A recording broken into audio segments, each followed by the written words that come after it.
सभी बालकों और बालिकाओं को मेरा प्यार भरा नमस्कार। In this lecture we are going to discuss significant figure. आज हम लोग बात करेंगे सार्थक अंक की। तो चलिए समझते हैं कि क्या है सार्थक अंक, क्या होता है सिग्निफिकेंट फिगर। सिग्निफिकेंट फिगर को पढ़ने से पहले, सार्थक अंक को पढ़ने से पहले हम लोग संदिग्ध अंक या अनिश्चित अंक को पढ़ लेते हैं। पहले ये समझ लेते हैं कि डाउटफुल फिगर या अनसर्टेन फिगर क्या होता है। ये दोनों, इन दोनों के इंग्लिश नाम हैं। डाउटफुल फिगर संदिग्ध अंक, अनसर्टेन फिगर अनिश्चित अंक। तो पहले हम लोग संदिग्ध अंक को समझेंगे, उसके बाद हम लोग सार्थक अंक को समझेंगे। सार्थक अंक को पढ़ने के बाद ही हमारे इस लेक्चर का सार्थक होना माना जाएगा। तो चलिए पहले समझते हैं कि क्या है संदिग्ध अंक।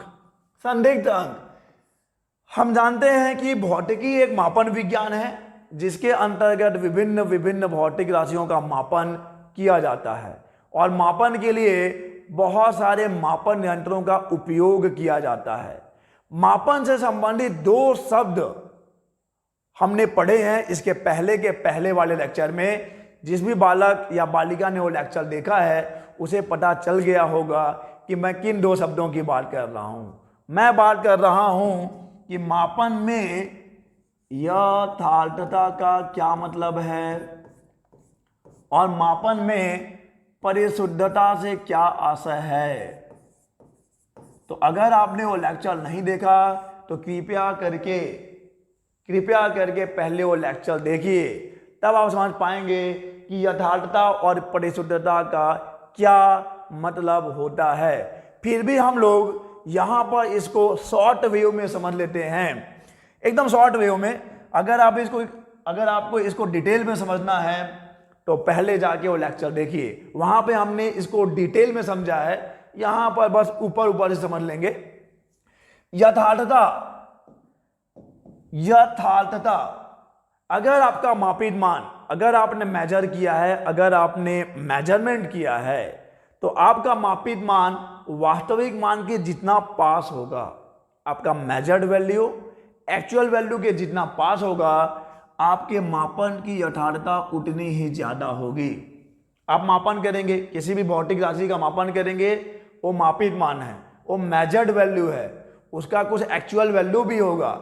आपका मापित मान वास्तविक मान के जितना करीब है, जितना पास है, आपके मापन की यथार्थता उतनी ही अधिक कही जाएगी। यह है यथार्थता का मतलब। आपका मापित मान वास्तविक मान के कितना पास है, कितना करीब है। परिशुद्धता का क्या मतलब है? परिशुद्धता का मतलब यह है कि आपने मापन किस हद तक किया है, आपने मापन किस सीमा तक किया है, आपने मापन किस लिमिट तक किया है, आपने मापन किस रिजोल्यूशन तक किया है। मैंने इतने ढेर सारे शब्दों का प्रयोग किया लेकिन आप शायद नहीं समझे होंगे। चलिए एग्जाम्पल से समझते हैं, उदाहरण से समझते हैं। चलो मान लेते हैं कि हम ये लंबाई का मापन कर रहे हैं, हम सब मिलके इस लंबाई को माप रहे हैं। मैंने बोला इसकी लंबाई है 5.1 सेंटीमीटर। फिर आप में से किसी ने कहा नहीं सर, इसकी लंबाई 5.12 सेंटीमीटर है। और फिर आप ही में से कोई कहता है सर इसकी लंबाई 5.127 सेंटीमीटर है। तो क्या हो रहा है? हो ये रहा है बच्चा कि मैंने मापन दशमलव के बाद एक अंक तक किया है। मेरा मापन दशमलव के बाद एक अंक तक का है। इस बालक का मापन दशमलव के बाद 2 अंक तक का है और इस बालक का मापन दशमलव के बाद 3 अंकों तक का है। यानी कि मेरे मापन की सीमा बस कहां तक है? दशमलव के बाद 1 अंक तक की है। इस बालक के मापन की सीमा दशमलव के बाद 2 अंक तक की है और इस बालक के मापन की सीमा दशमलव के बाद 3 अंक तक की है। और क्या है परिशुद्धता? आप मापन किस हद तक करते हैं, किस सीमा तक करते हैं, यानी कि दशमलव के बाद कितने अंकों तक करते हैं। आप दशमलव के बाद जितने ज्यादा अंकों तक मापन करेंगे आपके मापन की परिशुद्धता उतनी ही ज्यादा होगी। तो ये ज्यादा परिशुद्ध है, ये ज्यादा परिशुद्ध है, यानी मेरे से ज्यादा ही है, ये सबसे ज्यादा, फिर उससे कम, फिर सबसे कम मेरा है। दशमलव के बाद आप जितने ज्यादा अंकों तक मापन करेंगे आपके मापन की परिशुद्धता उतनी ही ज्यादा होगी। और अगर आपने वो लेक्चर देखा है तो आपको पता है कि परिशुद्धता किस पे निर्भर करती है, अल्पतमांक पे निर्भर करती है। मापन की परिशुद्धता अल्पतमांक पे निर्भर करती है। क्या है ये अल्पतमांक? किसी भी मापन यंत्र का अल्पतमांक वह न्यूनतम मान है जिसे वह यंत्र यथार्थता पूर्वक माप सकता है। यानी कि अल्पतमांक वह निम्नतम कम से कम मान होता है जिसे कोई मापन यंत्र माप सकता है यथार्थता पूर्वक। तो चलिए एग्जांपल ले लेता हूं, मैं ले लेता हूं metre scale. Metre scale, okay. चलिए अपने पास वर्नियर कैलिपर्स भी है, वर्नियर कैलिपर्स। चलिए अपने पास स्क्रू गेज भी है, स्क्रू गेज। अब बताइए मीटर स्केल का अल्पतमांक कितना है, इसको भी हम पढ़ चुके हैं, 0.1 सेंटीमीटर। वर्नियर कैलिपर्स का अल्पतमांक कितना होता है, 0.02 सेंटीमीटर। स्क्रू गेज का अल्पतमांक कितना होता है, 0.01 है, 0.01 सेंटीमीटर। इसका मतलब यह है कि मीटर स्केल से आप कम से कम 0.1 सेंटीमीटर तक माप सकते हैं। वर्नियर कैलिपर से आप कम से कम 0.01 सेंटीमीटर तक माप सकते हैं। स्क्रू गेज से आप 0.001 सेंटीमीटर तक माप सकते हैं। और अब देखिए, जब आप मापन मीटर स्केल से या वर्नियर कैलिपर से या स्क्रू गेज से करेंगे या किसी भी मापन यंत्र से आप मापन करेंगे तो आपका जो मापित मान है उस यंत्र की यथार्थता की सीमा के अंतर्गत लिखा जाना है। जब भी आप मापन करेंगे, किसी भी मापन यंत्र से आप मापन करेंगे तो मापित मान आप अंकों के रूप में व्यक्त करेंगे ना। तो जब आप अंकों के रूप में व्यक्त करेंगे तो आपको यथार्थता की सीमा के अंतर्गत व्यक्त करना है। अब ये यथार्थता की सीमा क्या है? यथार्थता की सीमा क्या है? मीटर स्केल के यथार्थता की सीमा है दशमलव के बाद कितना अंक, दशमलव के बाद 1 अंक। इसकी की सीमा कितनी है, दशमलव के बाद 2 अंक। इसकी यथार्थता की सीमा क्या है, दशमलव के बाद 3 अंक। यानी जब आप मीटर स्केल से लंबाई मापेंगे तो आपको दशमलव के बाद 1 अंक तक जाना है। जब आप वर्नियर कैलिपर से लंबाई नापेंगे तो दशमलव के बाद 2 अंक तक जाना है। और जब आप स्क्रू गेज से लंबाई नापेंगे तो दशमलव के बाद 3 अंक तक आप जा सकते हैं। तो जब आप मापित मान को अंकों के रूप में व्यक्त करते हैं तो आपको अंकों के रूप में व्यक्त करते समय, जब आप अंकों के रूप में लिखते हैं तो आपको मापित मान को यथार्थता की सीमा के अंतर्गत ही लिखना है। जैसे कि चलिए मान लेते हैं मैंने एक लंबाई मेजर किया, मैंने एक लंबाई मापा है मीटर स्केल से, और मैं मीटर स्केल से लंबाई मापता हूं और मुझे पता चलता है कि इसकी लंबाई कितनी है, 1.8 सेंटीमीटर है। 1.8 सेंटीमीटर। हो सकता है उसकी लंबाई 1.8 से थोड़ी कम हो सकता है उसकी लंबाई 1.79 सेंटीमीटर हो सकता है उसकी लंबाई 1.8 से ज्यादा हो सकता है ये लंबाई 1.81 सेंटीमीटर हो। लेकिन क्योंकि आपने मीटर स्केल से मेजरमेंट किया है, आप दशमलव के बाद 1 अंक तक ही मेजर कर पाओगे, तो आप क्या लिखोगे, 1.8 सेंटीमीटर लिखोगे। लेकिन आपको लग रहा है, आपको शंका है, आपको डाउट है कि ये लंबाई 1.8 से ज्यादा हो सकती है, दोनों में से कोई एक ही केस होगा, या तो ज्यादा होगा या तो कम होगा। ऐसी स्थिति में ये जो 0.8 है इसको लेके आप क्या हैं, डाउटफुल हैं। आप तो ऐसे असमंजस में हैं, आप कसमकस में हैं, आप दुविधा में हैं कि यार इसको 0.8 लिखूं, उससे तो थोड़ा ज्यादा जा रहा है या उससे थोड़ा कम रह गया है। तो 1.8 जिसमें कि 8 क्या है, डाउटफुल है, इसे ही हम लोग कहते हैं कौन सा अंक, इसे ही हम लोग कहते हैं संदिग्ध अंक। इसे ही हम लोग कहेंगे संदिग्ध अंक।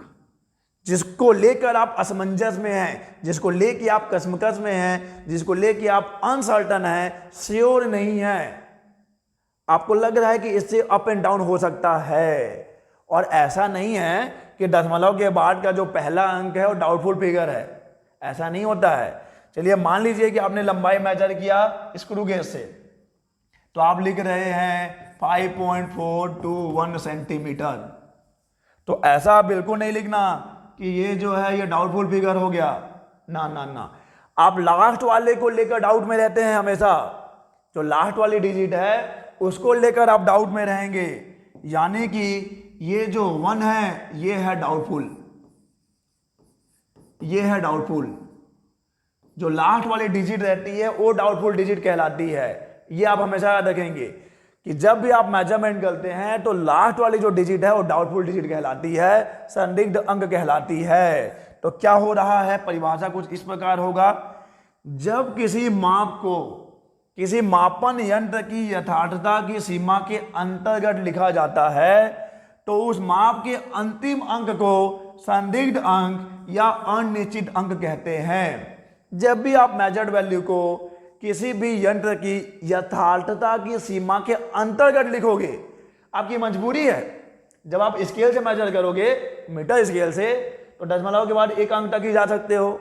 जब आप वर्नियर कैलिपर से मेजर करोगे तो दशमलव के बाद 2 अंक तक ही जा सकते हो। जब आप स्क्रू गेज से मेजर करोगे तो दशमलव के बाद 3 अंक तक ही जा सकोगे। तो आपको यथार्थता की सीमा के अंदर रहना है। समझ लो कि इन मापन यंत्रों की औकात के अंदर रहना है। ये वर्ड यूज नहीं करना चाहिए लेकिन यही सही वर्ड है। इन मापन यंत्रों की औकात के अंदर जब आप मापन करोगे तो आपका जो आखिरी अंक होगा, आखिरी जो अंक होगा वो क्या कहलाएगा, वो कहलाएगा संदिग्ध अंक, डाउटफुल फिगर, अनसर्टेन फिगर, अनिश्चित अंक। चारों के चारों एक ही है। क्लियर है ये? तो जो आखिरी वाला डिजिट होता है वो संदिग्ध अंक होता है, उसको लेके आप असमंजस में रहते हैं। क्लियर है ये? और अब हम लोग बात करते हैं सार्थक अंक की। सार्थक अंक यानी कि सिग्निफिकेंट फिगर की परिभाषा आपके सामने है। बहुत ही सिंपल सा परिभाषा है। पहली बात तो ये, सार्थक अंक कोई एक अंक नहीं होता। सार्थक अंक कोई एक अंक नहीं है, ये अंकों की संख्या है। सार्थक अंक, देखो सुनने में लगता है सार्थक अंक यानी कोई एक अंक होगा, ऐसा नहीं है। ये अंकों की संख्या है।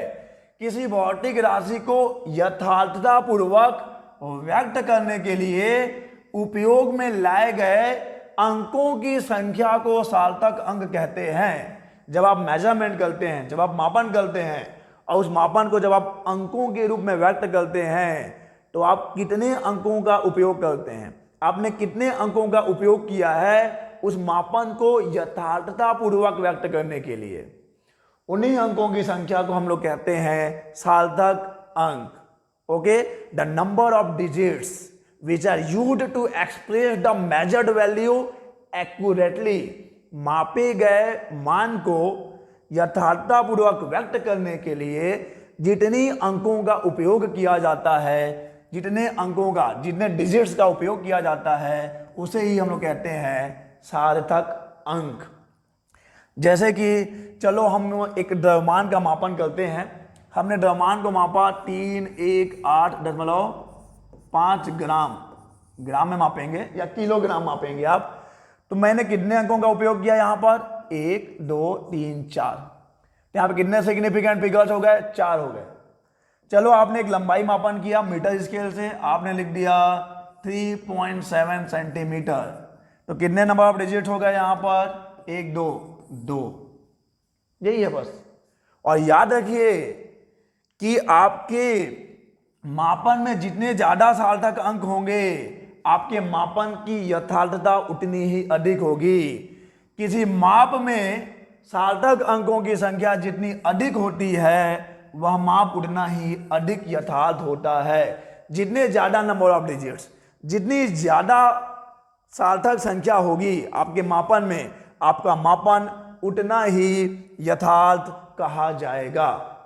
तो आई होप, मुझे उम्मीद है कि आपको क्लियर है क्या है सार्थक अंक। सार्थक अंक कोई एक अंक नहीं है, ये अंकों की संख्या है। जो मापित मान को यथार्थतापूर्वक व्यक्त करने के लिए उपयोग की जाती है।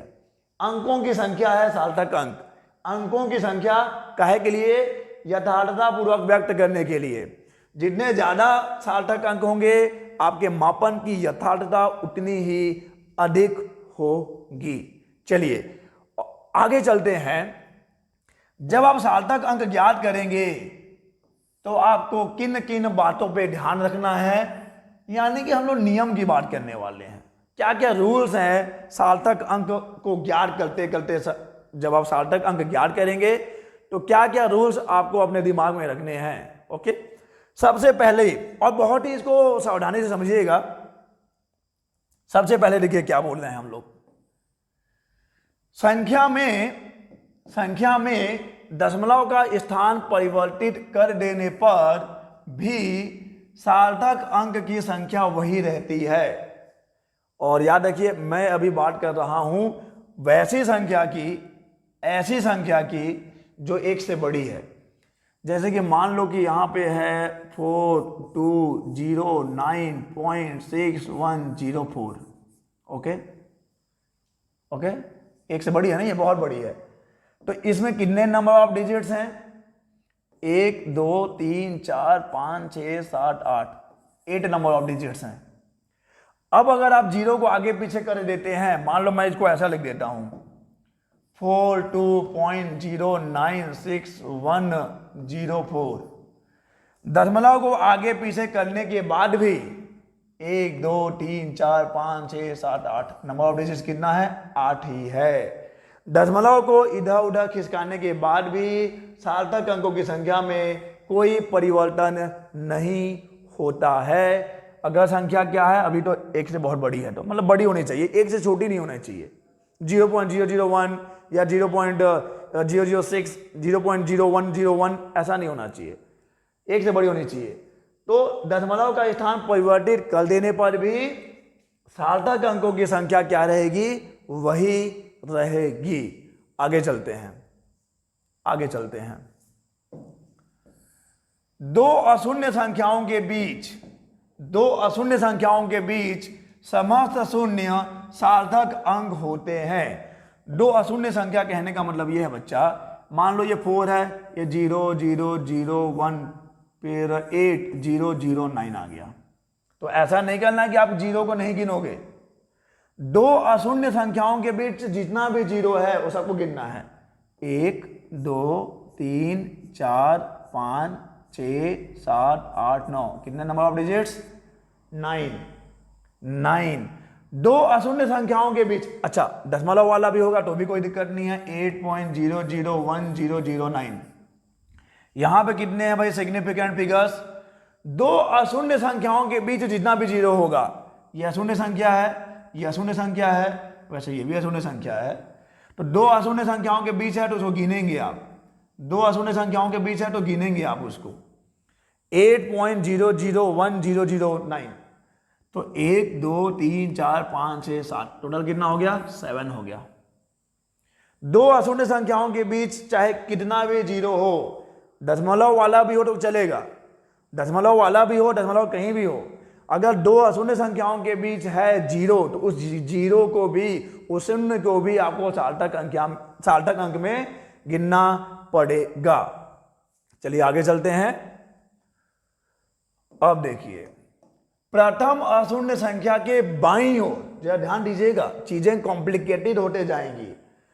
प्रथम अशून्य संख्या के बाईं ओर के सभी शून्य सार्थक अंक नहीं माने जाते, किंतु दाईं ओर अंत में आने वाले सभी शून्य सार्थक अंक माने जाते हैं। कहने का तात्पर्य यह है कि अगर मान लो ऐसा कुछ है 0.001800900 ऐसा कुछ है, तो बताइए बच्चा कितने सार्थक अंक हैं यहां पर? तो रूल क्या कहता है, ये जो प्रथम अशून्य संख्या है, इस प्रथम अशून्य संख्या के बाईं ओर जितने भी जीरो हैं उसको आप काउंट नहीं करोगे। दशमलव कहीं भी हो, दशमलव बच्चा कहीं भी हो, प्रथम अशून्य संख्या के बाईं ओर जितने भी जीरो होंगे उसको आप नहीं गिनोगे।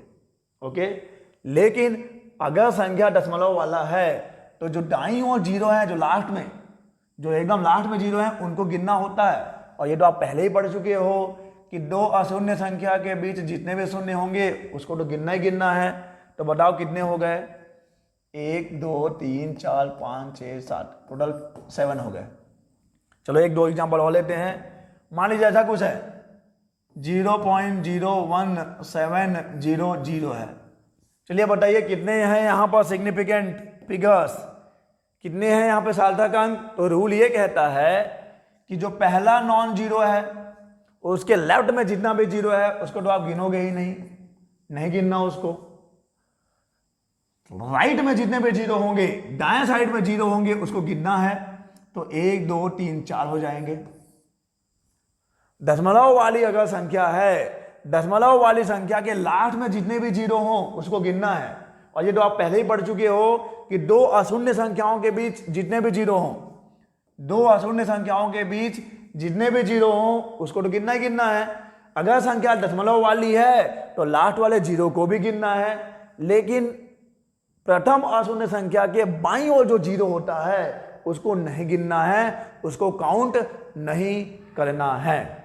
आगे चलते हैं। दशमलव रहित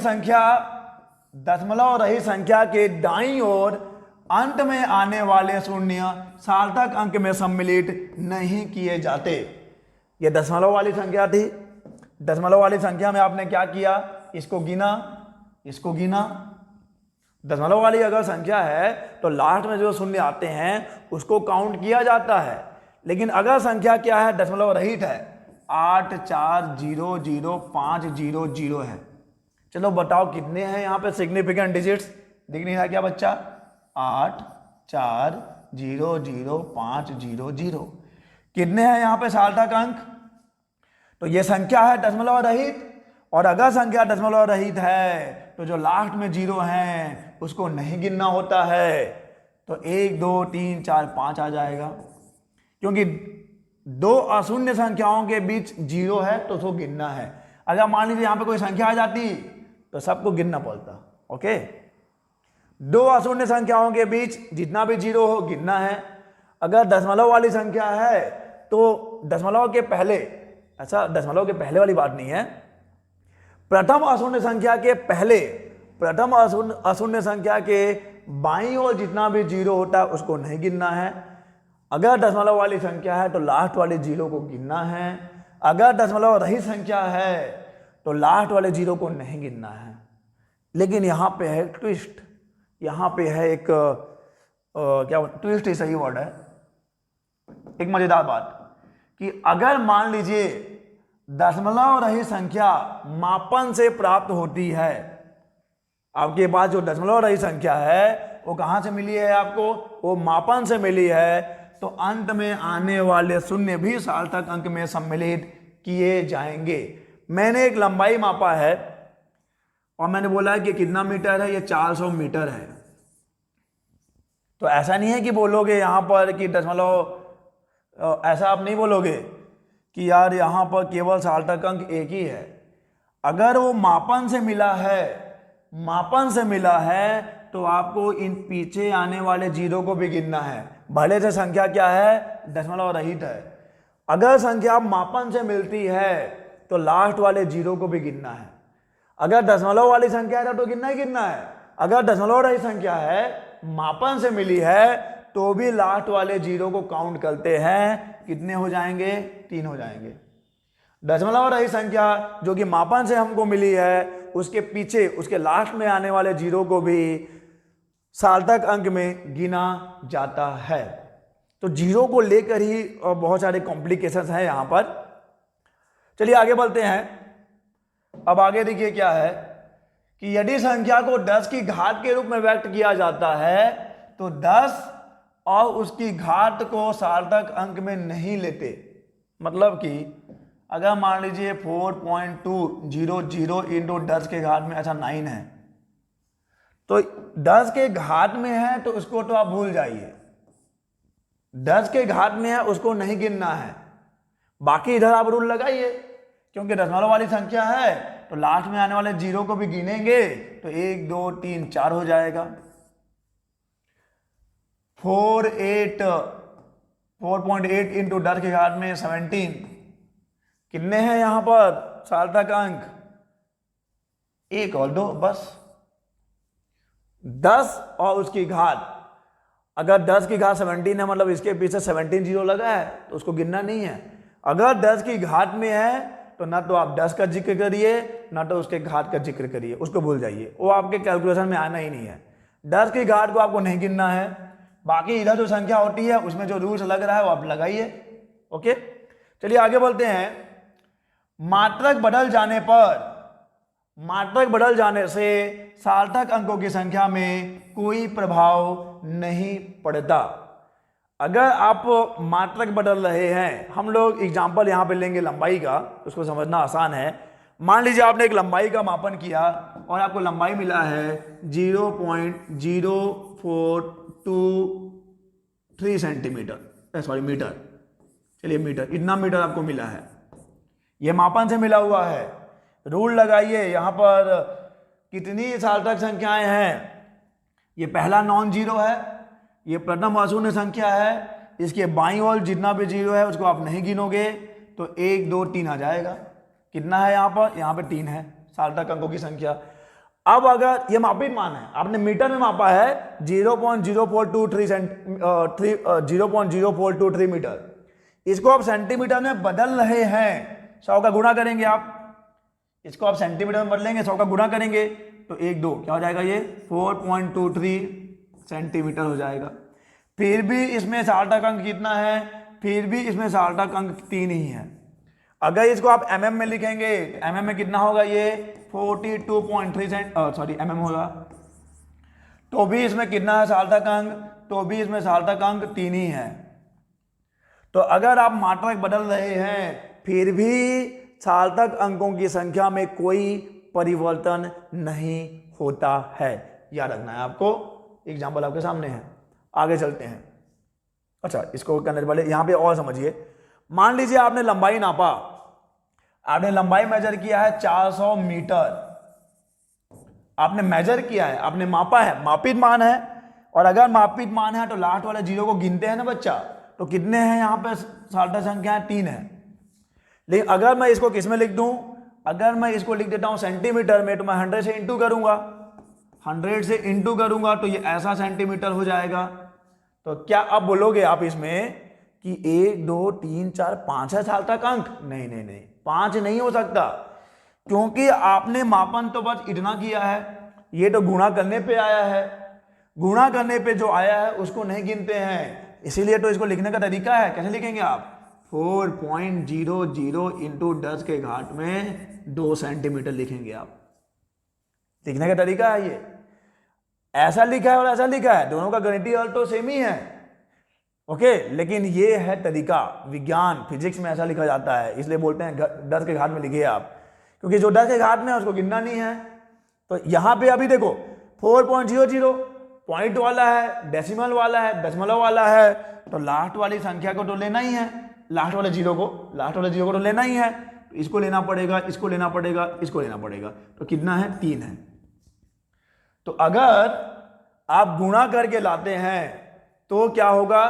तब ऐसा नहीं बोलना कि यार ये तो 400 मीटर है, ये 4 इकाई दहाई सका 1000 40,000 सेंटीमीटर है, तो 1 2 3 4 5 नहीं नहीं। अगर आप गुणा करके लाए हो तो आप मत जाओ, क्योंकि हम पहले ही रूल बता चुके हैं कि अगर आप मात्रक बदल दोगे फिर भी सार्थक अंकों की संख्या में कोई परिवर्तन नहीं होगा, क्योंकि जब आप मात्रक का परिवर्तन करेंगे तो गुणा भाग करके आप लाएंगे, मापन करके नहीं लाएंगे आप। मापित मान, ओके, मापित मान में जो सार्थक अंक है वही रहेगा। क्लियर है ये? मैं एक बार फिर रूल्स को रिवाइज करवा रहा हूं, फटाक फटाक से, एकदम जल्दी जल्दी से रिवाइज करवाऊंगा। कहां गया?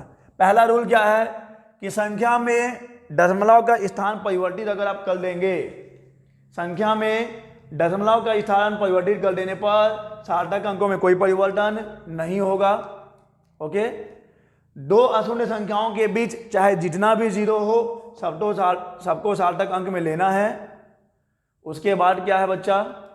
अरे चलो भाई, प्रथम अशून्य संख्या के बाईं ओर के सभी शून्य, अगर दशमलव वाली संख्या है तो बाईं ओर जो जीरो है उसको काउंट नहीं करते हैं। दशमलव वाली संख्या है तो लास्ट में जितना भी जीरो आएगा काउंट करना है। अगर दशमलव रही संख्या है तो लास्ट वाले जीरो को काउंट नहीं करना है, लेकिन अगर मापन से मिला है तो काउंट करना है। यदि 10 के घात में है तो 10 के घात को नहीं देखना है। मात्रक अगर आप बदलेंगे, मात्रक को बदलने पर कोई परिवर्तन नहीं होगा। चलिए अब आपके पास एक टेस्ट है भाई, चलिए बताइए आप। Indicate how many significant figures there are in each of the following measured values. Measured values है, मापित मान है। यहां पे साफ साफ लिखा है कि मेजर्ड वैल्यू है, मापित मान है। चलो लिखते हैं। तो सब नॉन जीरो है तो सबको गिनेंगे। 1 2 3 4 5, 1 2 3 4 5 6। ओके, दशमलव कहीं भी हो। 1 2 3 4। देखो, दो नॉन जीरो के बीच जितना भी जीरो है, दो अशून्य संख्याओं के बीच जितना भी जीरो है, सबको गिनना होता है। तो 4 हो जाएगा। अब देखिए, ये दशमलव वाली संख्या है, ये है पहली अशून्य संख्या 6। पहली अशून्य संख्या 6 है, उसके लेफ्ट में जितना भी जीरो है उसको काउंट नहीं करना है, और इधर तो है, काउंट कर लीजिए, 3 आ जाएगा। दो अशून्य संख्याओं के बीच सबको काउंट करना पड़ेगा। अब यहां पे रूल लगेगा, ये है दशमलव, डजंट मैटर, दशमलव कहीं भी हो। ये जो पहली अशून्य संख्या है उसके इधर जितना भी जीरो है उसको आप काउंट नहीं करते हैं। लास्ट में जो जीरो है उसको काउंट करना है, क्योंकि दशमलव वाली संख्या है। तो 1 2 3 आ जाएगा। ये भी दशमलव वाली संख्या है, तो लास्ट में जो जीरो है उसको काउंट करना है। 1 2 3 4 5, 5 ही है ना, 5। पहली अशून्य संख्या के बाईं ओर जो जीरो है उसको काउंट नहीं करने का है, नहीं करिए तो केवल 1 आ गया।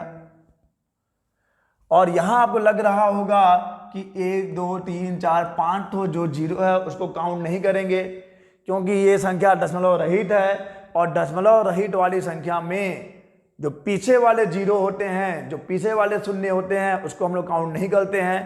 लेकिन बच्चा, रूल ये भी तो है कि अगर वो मेजर्ड वैल्यू है, अगर वो मापित मान है, तो गिनना पड़ता है। और लिख दिया साफ साफ क्या है, मेजर्ड वैल्यू है। तो 1 2 3 4 5 6 आ जाएगा। इसको गिनना बहुत आसान है, दशमलव वाली संख्या है, लास्ट वाले जीरो को लेंगे हम लोग। 1 2 3 4 5 6 आ जाएगा। दशमलव वाली संख्या है, लास्ट वाले जीरो को लेंगे हम लोग। 1 2 3 4 5 आ जाएगा। और दो नॉन जीरो के बीच में, दो अशून्य संख्याओं के बीच में जितना भी जीरो होगा सबको लेना पड़ेगा। 1 2 3 4 5 6। ओके, तो ऐसे आप सार्थक अंकों की संख्या निकाल सकते हैं। और अब आते हैं संख्याओं का निकटतम, rounding off numbers. Rounding off numbers. Rounding आप कहने का मतलब क्या है, जब आप मापन करते हैं, ठीक है, चलिए आपने मापन किया, वर्नियर कैलिपर से मापन किया, और आपने लंबाई को लिख दिया 1.23 सेंटीमीटर, 1.23 सेंटीमीटर। लेकिन मैं चाहता हूं आपका आंसर किस में हो, आपका आंसर, अच्छा इसमें अभी सार्थक अंक कितने हैं, 1 2 3। इसमें सार्थक अंक कितने हैं, 3 सार्थक अंक हैं। लेकिन मैं चाहता हूं कि आपके आंसर में केवल 2 ही सार्थक अंक हों, आपके आंसर में केवल 2 ही सार्थक अंक हों। तब आपको क्या करना पड़ेगा, जो लास्ट वाली डिजिट है उसको हटाना पड़ता है। ये आप बहुत पहले से करते आ रहे हो, तो इसको एक बार रूल से देख लेते हैं, काम आएगा हमारे। अच्छा, करना क्या है, राउंडिंग आपका मतलब क्या है, राउंडिंग ऑफ नंबर, संख्याओं का निकटतम का मतलब क्या है, जब आपको कोई मापित मान है, उस मापित मान को किसी निश्चित दिए गए सार्थक अंकों की संख्या में व्यक्त करना है। जैसे अभी मैंने बताया यहाँ पर कि आपने मापा था तो दशमलव के बाद 2 अंक था, लेकिन मैं चाहता हूँ कि दशमलव के बाद केवल कितना हो, 1 अंक हो। दशमलव के बाद अगर 6 है, मैं चाहता हूँ दशमलव के बाद केवल 5 हो। दशमलव के बाद 3 है, मैं चाहता हूँ दशमलव के बाद केवल 2 हो। तो लास्ट वाले डिजिट को आपको हटाना है। तो हटाने का रूल भी तो है ना, यानी कि बस मिटा दिया और हट गया। रूल क्या है ये समझिए, यदि छोड़ा जाने वाला अंक 5 से अधिक है, तब तो आपको मालूम है क्या करना है। यदि छोड़ा जाने वाला अंक 5 से अधिक है तो उसके पूर्व के अंक को 1 से बढ़ा दिया जाता है। अगर 5 से कम है तो उसके पूर्व के अंक को अपरिवर्तित रखते हैं। समझिए, अगर मान लीजिए मेरे पास है कुछ ऐसा 8.56 है और मैं चाहता हूं कि इसको दशमलव के बाद केवल एक अंक तक लिखा जाए, तो मुझे इसको यहां से हटाना पड़ेगा। और अब ये 5 से बड़ी है, अगर ये 5 से बड़ी है तो इसके पहले वाले डिजिट को हम लोग 1 से बढ़ा देंगे तो ये 8.6 हो जाएगा। अगर मान लीजिए ऐसा होता 4.32 होता और आपको यहां से 2 को हटाना है, तो क्योंकि 2 5 से छोटा है तो ये क्या रहेगा, अपरिवर्तित रहेगा उसके पहले वाली संख्या। यही है राउंडिंग ऑफ, यही है, इंग्लिश में थोड़ा अजीब लग रहा है, सॉरी हिंदी में अजीब लग रहा है। राउंडिंग ऑफ का मतलब यही है, जब आप लास्ट वाला डिजिट को हटाएंगे तो आपको क्या करना है, अगर 5 से बड़ा है तो उसके पहले वाले संख्या को 1 से बढ़ा दीजिए, अगर 5 से छोटा है तो उसको क्या करना है, अपरिवर्तित रखना है यार, कम नहीं करना है, उसको अपरिवर्तित रखना है। और अब यहां पर सर 5 से बड़ा हो गया तो बढ़ा देना है, 5 से छोटा हो गया तो अपरिवर्तित रखना है। अगर 5 ही हुआ तो, अगर छोड़ा जाने वाला अंक 5 ही है तो क्या करेंगे, अगर छोड़ा जाने वाला अंक 5 ही है तो आपको यह देखना है कि उसके पूर्व का अंक सम है। अगर मान लीजिए कि ऐसा कुछ है 2.45 है, ऐसा हो सकता है, या हो सकता है कि 3.75 हो। यहां पे देखिए, ये है छोड़ा जाने वाला अंक, ये है छोड़ा जाने वाला वक्त, बोला क्या मैंने, ये है छोड़ा जाने वाला अंक, ये है छोड़ा जाने वाला अंक जो कि 5 ही है। तो तब आपको देखना है कि इसके पहले सम है कि इसके पहले विषम है। अगर सम है तब तो अपरिवर्तित रहेगा, अगर सम है, 5 के पहले का अंक सम है तब तो अपरिवर्तित रहेगा, और अगर 5 के पहले का अंक विषम है तब आप क्या करेंगे, उसको 1 से बढ़ा देंगे। अगर 5 के पहले का अंक सम है तब तो अपरिवर्तित रहेगा, 5 के पहले का अंक अगर विषम है तो उसको 1 से बढ़ा देना है। ओके, तो इस लेक्चर में हमने जाना कि द्विविधा वाला अंक क्या होता है, यानी संदिग्ध अंक क्या है, उसके बाद हमने बात की सार्थक अंक क्या है, सार्थक अंक को लिखने के नियमों को हमने पढ़ा है, और उसके बाद एक आध क्वेश्चन भी किए, और लास्ट में हमने देखा कि राउंडिंग ऑफ कैसे करना है, और यहीं पे हम थमेंगे। इस वीडियो लेक्चर में बस इतना ही। हम लोग मिलेंगे अपने अगले वीडियो में नए टॉपिक के साथ। तब तक के लिए अलविदा।